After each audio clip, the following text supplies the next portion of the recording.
Good morning, friends. Today we will discuss here DC machine. DC motor के बारे में, DC generator के बारे में डिस्कस करेंगे. DC machine.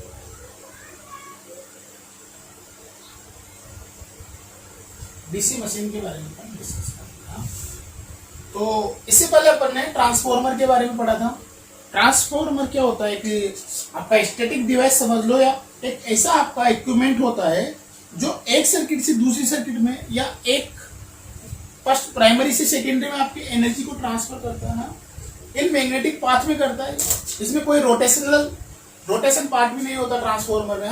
उसके बारे में अपने पूरा कंस्ट्रक्शन के बारे में पढ़ा था. उसकी एफिशिएंसी क्या होती है, क्या वोल्टेज रेगुलेशन आती है, उसके test, open circuit, short circuit, back to back test, अपने टेस्ट, और उसके क्या क्या लॉसेज उसके अंदर होते हैं. उसके अंदर उसका इक्विवेलेंट डायग्राम क्या होता है, फेजर डायग्राम क्या होता है. फिर थ्री फेज ट्रांसफॉर्मर में ऑटो ट्रांसफॉर्मर के बारे में पढ़ा. पहले ऑटो ट्रांसफॉर्मर पढ़ा, फिर थ्री फेज ट्रांसफॉर्मर, फिर उसके star connection, star delta, delta star, delta delta, सारे कनेक्शन अपन ने पढ़े. उसके बाद में अपने ओपन डेल्टा कनेक्शन पढ़ा, स्कॉट कनेक्शन पढ़ा, स्कॉट कनेक्शन पढ़ा. उसके बाद अपन थ्री वाइंडिंग ट्रांसफॉर्मर पढ़ा. थ्री वाइंडिंग ट्रांसफॉर्मर के बारे में अपन ने last topic parallel operation of the transformer पढ़ा. अब आज अपन डिस्कस करने जा रहे हैं डीसी मशीन. तो डीसी मशीन में क्या होगा, जैसे ट्रांसफॉर्मर में भी आपके पास फील्ड होता है, यहाँ पे भी आपका फील्ड बनेगा, है ना. तो इसमें एक पार्ट क्या होगा, रोटेटिंग पार्ट होगा, जिसको आप रोटर बोलते हैं. तो इससे पहले अपन डीसी मशीन पढ़ने से पहले कुछ अपन बेसिक पढ़ लेते हैं. कुछ बेसिक पढ़ लेते अपन, कुछ बेसिक्स अपन इसके बारे में डिस्कस कर लेते हैं. तो सबसे पहले डीसी मशीन में क्या आएगा, डीसी मशीन में क्या आएगा, एक तो आपका डीसी जनरेटर, एक होगा आपकी DC motor. DC machines as a common names, DC generator and DC. लिखाने की जरूरत नहीं. DC machines is common name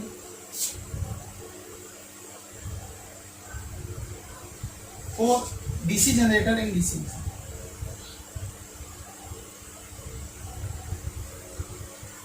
DC generator और डीसी मोटर के लिए आपको समझना.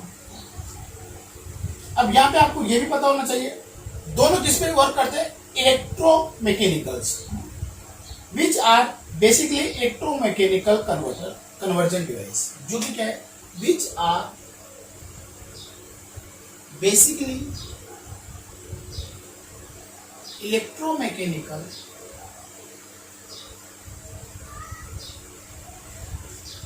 Conversion device. इलेक्ट्रिकल एनर्जी को मैकेनिकल एनर्जी में और मैकेनिकल एनर्जी को इलेक्ट्रिकल एनर्जी में कन्वर्ट कर. जैसे अपन डीसी जनरेटर की बात करें तो ये मैकेनिकल एनर्जी को इलेक्ट्रिकल एनर्जी में कन्वर्ट करेगा. मोटर आपकी इलेक्ट्रिकल एनर्जी को मैकेनिकल में कन्वर्ट करेगी. ठीक है. और ये प्रोसेस आपका रिवर्सिबल प्रोसेस है. This process is reversible. Reversible का मतलब क्या होता है, motor, DC motor act as generator, और DC generator acts as motor. आपका डीसी मोटर जनरेटर की तरह बिहेव कर सकता है, और डीसी मोटर जनरेटर की तरह बिहेव कर सकती है, और डीसी जनरेटर आपका डीसी मोटर की तरह बिहेव कर सकता है. इसी को आप रिवर्सल प्रोसेस करते हैं. ठीक है. इसके बाद में अपन डीसी जनरेटर के बारे में थोड़ा सा देखते हैं. सबसे पहले डीसी जनरेटर को भी डालो, अगर डालना चाहोगे तो उसके बारे में.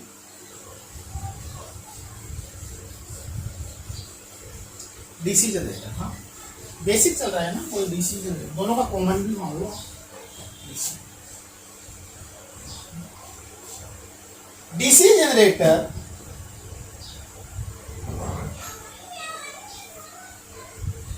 It is a rotating machine.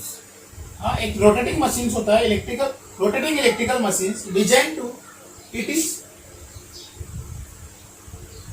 Electrical rotating machine which design to,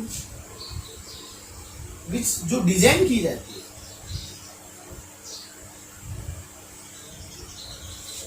advantage of electromagnetic या इलेक्ट्रोमैग्नेटिक इंडक्शंस,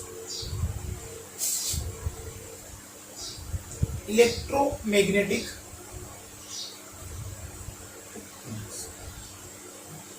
आप ये भी बोल सकते हो कि जो आपके डीसी जनरेटर होता है या डीसी जो आपका मोटर होती है वो किस प्रिंसिपल पे वर्क करती है, electromagnetic induction, electromagnetic induction. In order to convert mechanical energy, in order to convert क्या करती है, mechanical energy into electrical energy.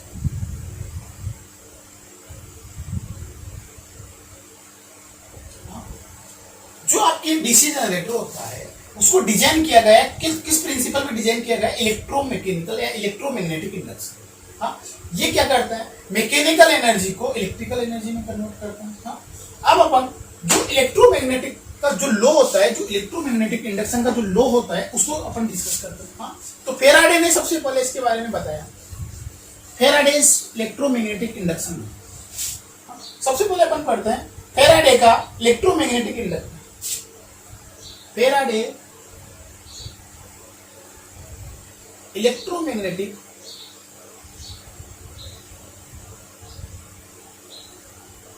Induction लो। फेराडे ने क्या बताया, फेराडे ने क्या बताया, हाँ, तो सुनो, फेराडे ने बताया कि when a conductor cut the flux lines, जब कोई कंडक्टर किसी फ्लक्स की लाइंस को कट करता है, जैसे अभी आपके पास फ्लक्स लाइंस, अगर ये यहाँ पे चुपचाप रखा हुआ है तो कोई प्रॉब्लम नहीं है, इसमें रखा हुआ है कोई प्रॉब्लम नहीं है ना। लेकिन अगर मैं इसको मोशन कराता हूँ, मैं इधर घुमाता हूँ, इधर ले जाता हूँ, या इसको मैं इधर ले जाता हूँ किसी फील्ड में, जैसे अभी मान लो यहाँ पे कोई मैग्नेटिक फील्ड था, उसकी फ्लक्स लाइन से, हाँ, उसका फील्ड है ये। अब इसमें कोई एक कंडक्टर अगर चुपचाप रखा हुआ है तो कोई प्रॉब्लम नहीं है, फाई है, फ्लक्स से कट कर रहा है, कोई प्रॉब्लम नहीं है। हाँ, लेकिन अगर ये कंडक्टर इसकी लाइंस को या किसी फ्लक्स लाइंस को कट करता है तो इसके अंदर एक वोल्टेज इंड्यूस हो जाता है, डायनामिकली एक वोल्टेज इंड्यूस हो जाता है, उस वोल्टेज को आप ईएमएफ बोलते हैं। और इसी लो को आप फेराडे का electromagnetic induction. When a conductor, चलो इसको अपन डेफिनेशन में लिख देते हैं, when a conductor cuts magnetic flux, when a conductor cuts magnetic flux, when a conductor cuts magnetic flux, जब एक कंडक्टर आपका किसी मैग्नेटिक फ्लक्स को कट करता है, अडायनामिकली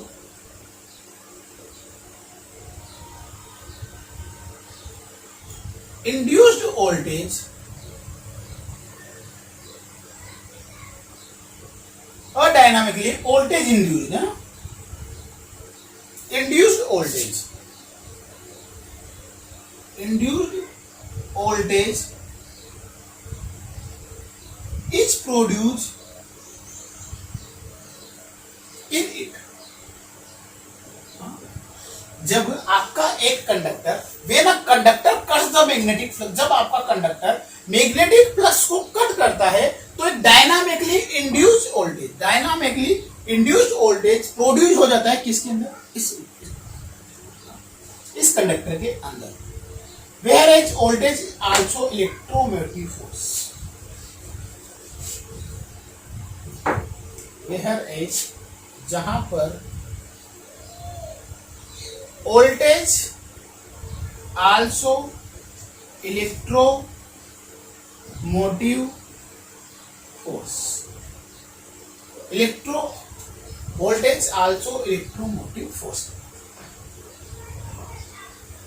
यह आपका फेराडे इसका फर्स्ट लॉ है। इसको अगर आपको बोला जाए तो जो फेराडे ने इलेक्ट्रोमैग्नेटिक इंडक्शन दिया था उसका फर्स्ट पार्ट। अब उसने यह तो बता दिया कि आपके पास जब आपका कोई कंडक्टर मैग्नेटिक फ्लक्स को कट करता है तो उसके अंदर क्या वो प्रोड्यूस हो जाता है, एक वोल्टेज इंड्यूस हो जाता है, डायनामिकली वोल्टेज इंड्यूस हो जाता है। अगर उस वोल्टेज के अपन मैग्नीट्यूड के बारे में बात करें तो उसके बारे में भी क्या बताया इसने, the magnitude of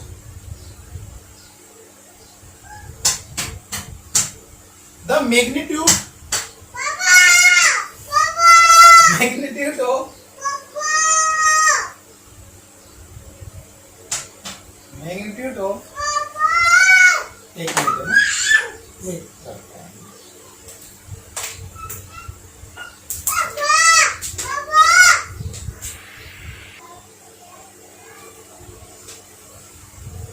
okay friends अब अपन इसको नेक्स्ट डिस्कस करते हैं अपन ने इंडक्शन लो पढ़ा सबसे पहले अपन ने फैराडे का फर्स्ट लॉ पढ़ा तो फैराडे का फर्स्ट लॉ क्या बोल रहा है कि जो आपका कोई कंडक्टर है अगर आपकी मैग्नेटिक फ्लक्स लाइंस को कट कर रहा है तो उसके अंदर क्या होता है डायनामिकली वोल्टेज इंड्यूस हो जाता है ना एक वोल्टेज इंड्यूस हो जाता है उसके अंदर है ना उस वोल्टेज को क्या बोलते हैं इलेक्ट्रोमोटिव फोर्स है ना wait voltage also called electromotive force अब इसका सेकंड लॉ क्या बोलता है हाँ अब उसने बता दिया कि वोल्टेज तो आपके पास इंड्यूस हो चुका है वोल्टेज तो आपका इंड्यूस हो गया लेकिन उसका मैग्नीट्यूड क्या होगा हाँ उसका मैग्नीट्यूड क्या होगा the magnitude of the voltage the magnitude of this voltage magnitude of induced voltage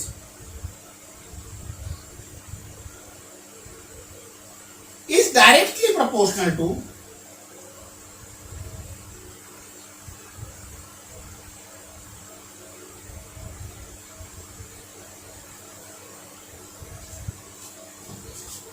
rate of change of flux rate of change of flux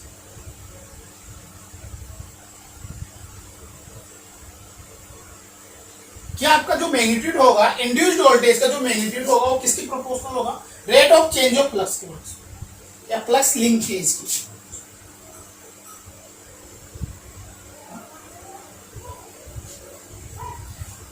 सबसे पहले इलेक्ट्रोमैग्नेटिक इंडक्शन के बारे में पढ़ा अपन ने फैराडे ने बताया कि जब आपका कोई कंडक्टर किसी मैग्नेटिक फील्ड लाइंस को कट करता है तो उसके अंदर एक वोल्टेज इंड्यूस हो जाता है उसको आप इलेक्ट्रोमैग्नेटिक फोर्स भी बोल सकते हो और उसका मैग्नीट्यूड के बारे में उसने डिस्कस किया कि जो आपका फ्लक्स जो आपका वोल्टेज इंड्यूस हुआ है वो किसके प्रोपोर्शनल होगा वो आपका rate of change of flux के प्रोपोर्शनल होगा रेट ऑफ फ्लक्स लिंकेज के प्रोपोर्शनल होगा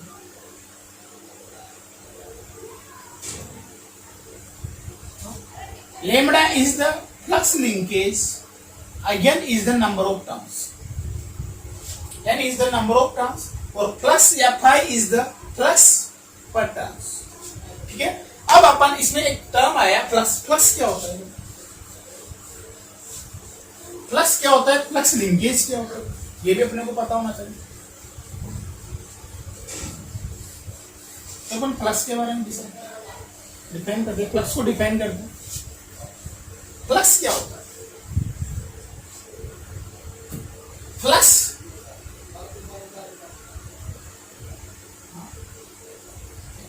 फ्लक्स क्या होता है तो फ्लक्स क्या होता है आपका किसी भी मैग्नेटिक फील्ड की स्ट्रेंथ कोई भी मैग्नेटिक फील्ड कितना हाँ तो ये फ्लक्स की जो डायरेक्शन होती है वो हमेशा अगर आप मैग्नेटिक फील्ड की बात करते हो तो मैग्नेटिक फील्ड में आपके पास एक नॉर्थ पोल करेगा एक नॉर्थ रहेगा एक साउथ पोल एक मैग्नेट में तो जो फ्लक्स की डायरेक्शन या फील्ड की डायरेक्शन आपके इनसाइड द मैग्नेट तो क्या होती है साउथ टू नॉर्थ और आउटसाइड ऑफ द मैग्नेट क्या होती है north to south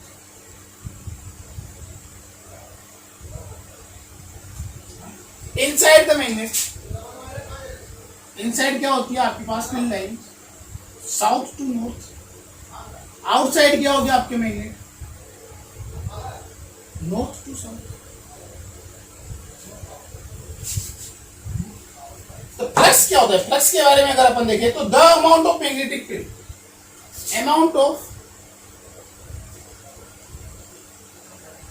amount of magnetic field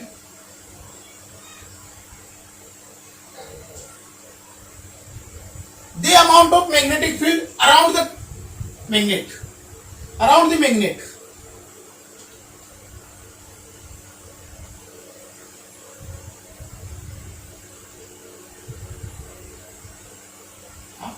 magnet के चारों तरफ का मैग्नेटिक फील्ड आपको प्लस कर amount of the magnetic field around the magnet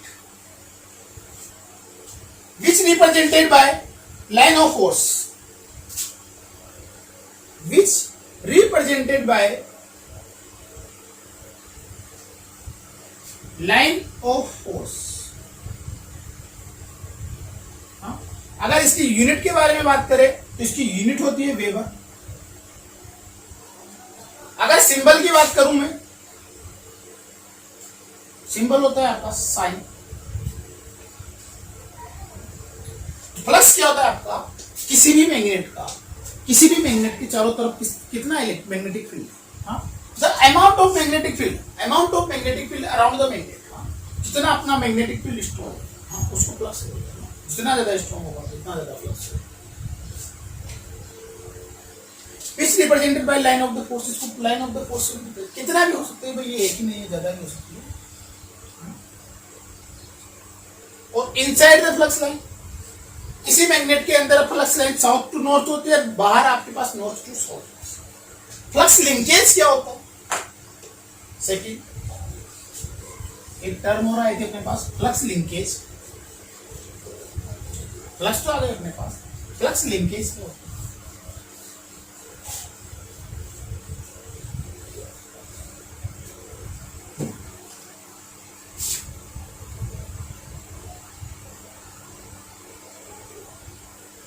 flux linkage क्या होता है, किसी भी कंडक्टर को कितना फ्लक्स लिंक कर, हाँ जैसे मैंने ट्रांसफॉर्मर आपके पास पढ़ाया था, मैंने ट्रांसफॉर्मर पढ़ाया था इसमें ये आपकी प्राइमरी वाइंडिंग है, हाँ? और ये आपकी सेकेंडरी वाइंडिंग है, हाँ? हाँ? यहां से आपका फ्लक्स आया और कितना फ्लक्स इन कंडक्टर्स में गया, कितना फ्लक्स इन कंडक्टर के थ्रू करता है, तो इस फ्लक्स को तो क्या बोलते हैं, लिंकेज फ्लक्स। और कुछ फ्लक्स आपका क्या हो जाता है यहाँ पे, तो ये वाला फ्लक्स लिंकेज फ्लक्स नहीं है, ये लिंकेज फ्लक्स नहीं है। लिंकेज फ्लक्स जो आपका पास जितने कंडक्टर है, जितने आपके टर्न्स है उसमें लिंक कर रहा है, किसी कंडक्टर में आपका फ्लक्स लिंक कर रहा है तो उसको लिंकेज फ्लक्स बोलते हैं। The extent of interchange, the extent of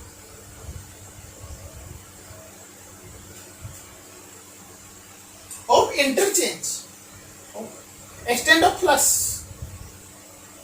interchange between conductor to flux,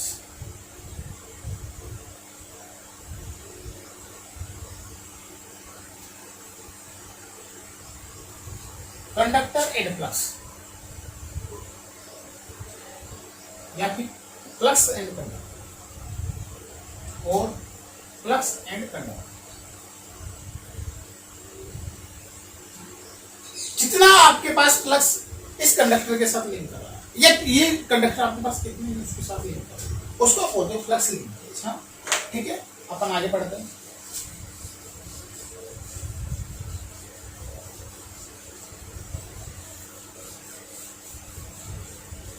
basic पढ़ रहे हैं अपन, कोई एक्स्ट्रा कुछ नहीं है इसमें। तो उसके बाद फ्लक्स लिंकेज।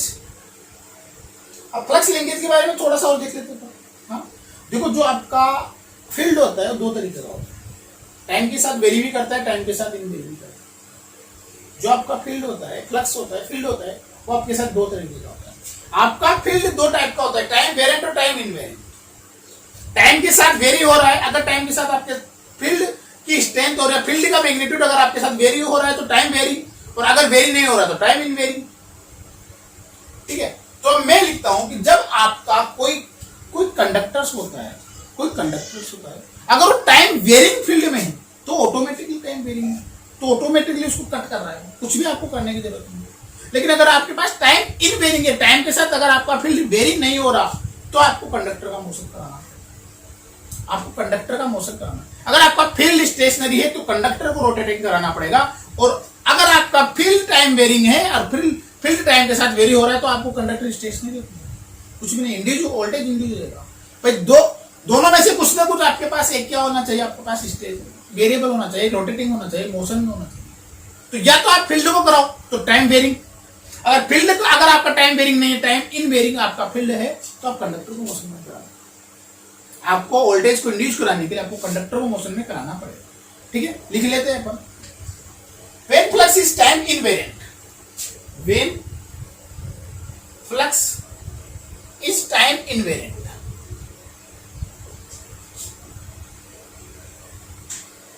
अगर आपका फ्लक्स टाइम के साथ इनवेरिएंट, टाइम के साथ वेरी नहीं हो रहा, in nature it require time invariant, in nature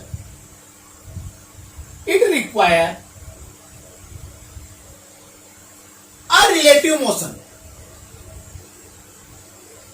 relative motion between conductor and flux।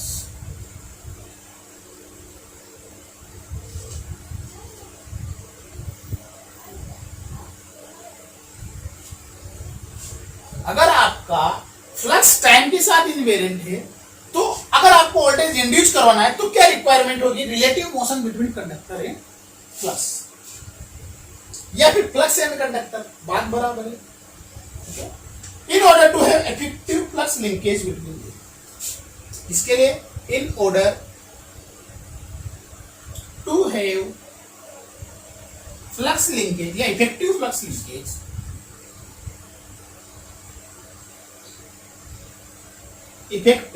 Linkage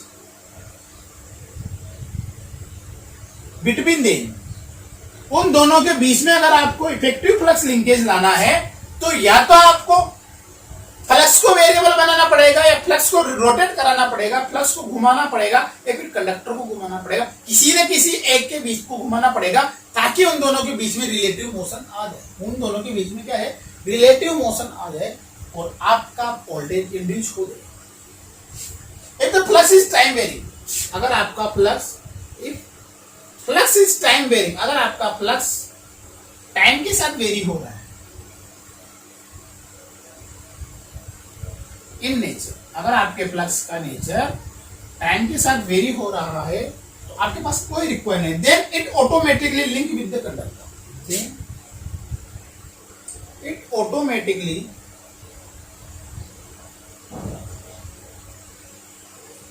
link with the conductor.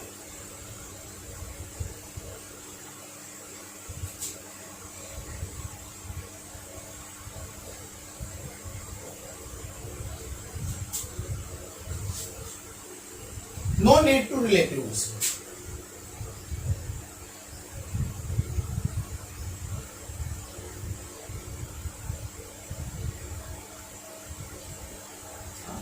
सही, मैंने कुछ भी नहीं बताया, मैंने ये लिखा इफ योर फील्ड या your flux is time very, अगर आपका फ्लक्स टाइम के साथ वेरी कर रहा है तो आपको कोई नीड नहीं है उसको रिलेटिव मोशन कराने के लिए, ऑटोमेटिकली फ्लक्स लिंक कर जाएगा with the conductor.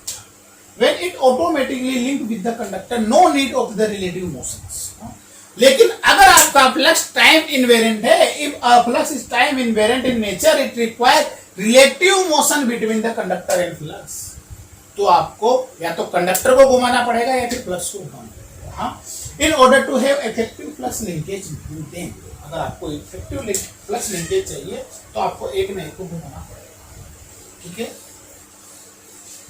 DC machine में क्या करते हैं? डीसी मशीन में आपका फ्लक्स क्या होता है, फील्ड क्या होता है, स्टेशनरी होता है, तो आप कंडक्टर को घुमाते हैं। चलो अपन एक दो एग्जांपल ले लेते हैं। जैसे फ्लक्स है, फ्लक्स अगर आपका क्या होगा? स्टेशनरी। हाँ, फ्लक्स स्टेशनरी होगा तो आपका कंडक्टर क्या होना चाहिए? रोटेटिंग। अगर ये आपके टाइम वेरिएंट है, टाइम के साथ वेरी हो रहा है, अगर ये रोटेटिंग है तो ये क्या होता है? दोनों रोटेटिंग में चल जाएगा, लेकिन दोनों के बीच में रिलेटिव मोशन होना चाहिए। रिलेटिव मोशन अपन इंडक्शन मोटर में पढ़ेंगे ये बात अच्छी तरह से, भी इंडक्शन मोटर में होता है, सभी मोटर में आएगा फ्लक्स। ठीक है। अगर टाइम के साथ वेरी हो रहा है तो ये स्टेशनरी, इसको आप टाइम वेरी, टाइम वेरी। हाँ, और ये टाइम इनवेरिएंट।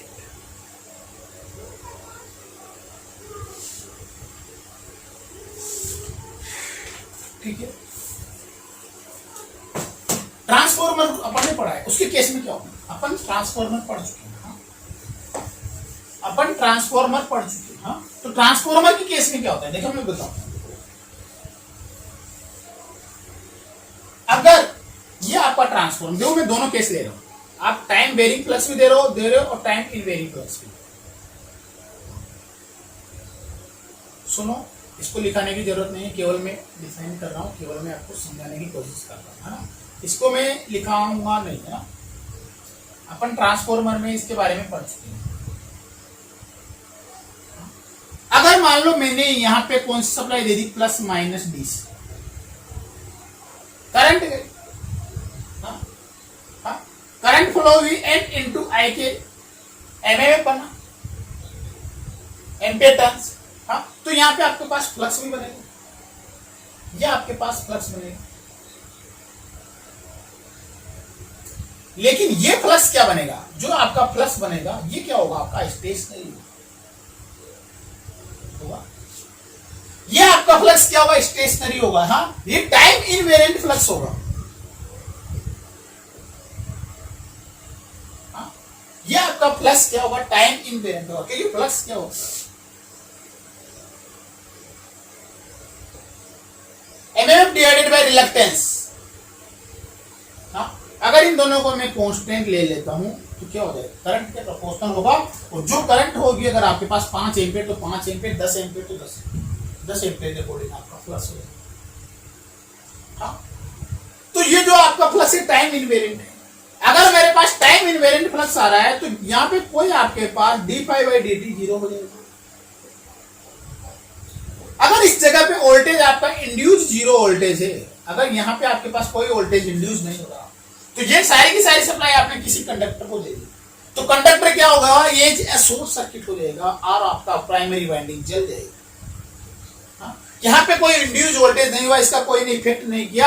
अगर यहाँ पे मान लो मैंने 10 वोल्टेज दे रखा है, किसी भी वाइंडिंग का रेजिस्टेंस लगभग बहुत कम होता है, तो यहाँ पे कम से कम 10 डिवाइडेड बाई 0.1